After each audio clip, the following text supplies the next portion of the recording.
King Tut is one of the most famous Egyptian mummies, but can anybody tell me why? I'll tell you. King Tut, or to truly understand why King Tut is the most famous Egyptian mummy, we have to understand what Egypt was like before he was born and became king. Egypt were the aspects of his life and the events that happened after his death.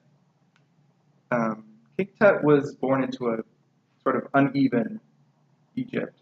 His grandfather led Egypt into this great, prosperous area, golden age, and then King Tut's father kind of messed it up a lot.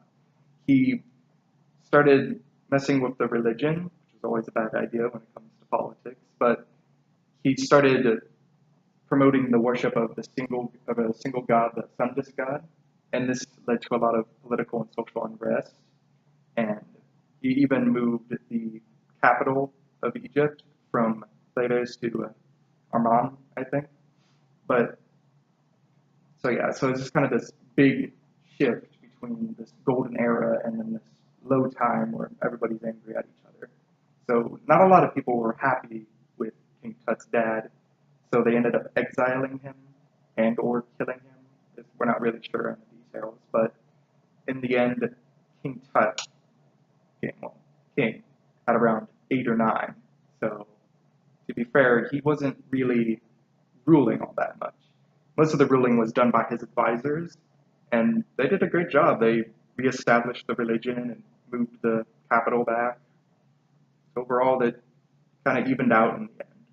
But we're not here to talk about King Tut's advisors. We're here to talk about King Tut. See, King Tut was born disabled. He had infection in his leg, necrosis in his left leg, which led to him needing to walk with a cane. And this crippled him for the majority of his life. So when King Tut became king, he didn't do a whole lot because his advisors took over a lot of his job, really. But what was important about King Tut's life was sadly his death.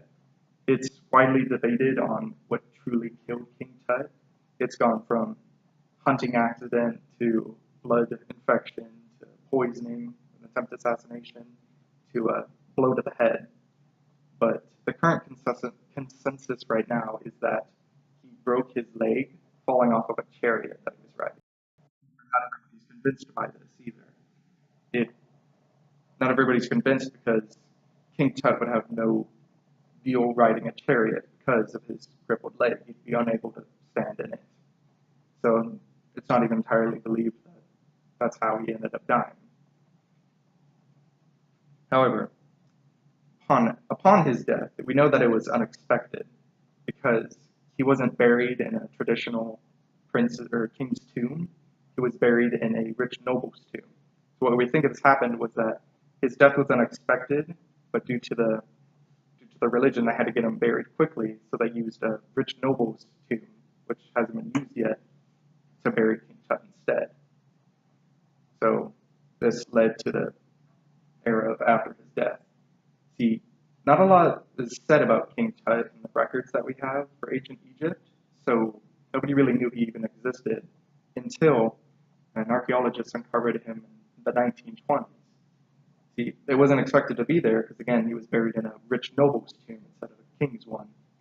So when it was uncovered, a large amount of rubble had blocked the entrance, meaning that nobody could get in without specific tools, which led to the tomb within being incredibly well preserved. Because usually when the tombs they're raided by looters and thieves and that sort of thing. So because of the rubble, his tomb was well sealed, nobody could get in. So the story that they had laid out in front of them was untouched by anyone since ancient Egypt. And that's where a lot of this information comes from. Things like, besides the obvious or the normal medicines and food and animals that is normally buried with the king, he had lots of canes lying around. So that's how we know he was crippled. And so yeah, that's the main reason why King Tut's so famous, is that his tomb was so well preserved that it was like a portal back to ancient Egypt completely untouched. And that's why. Thank you.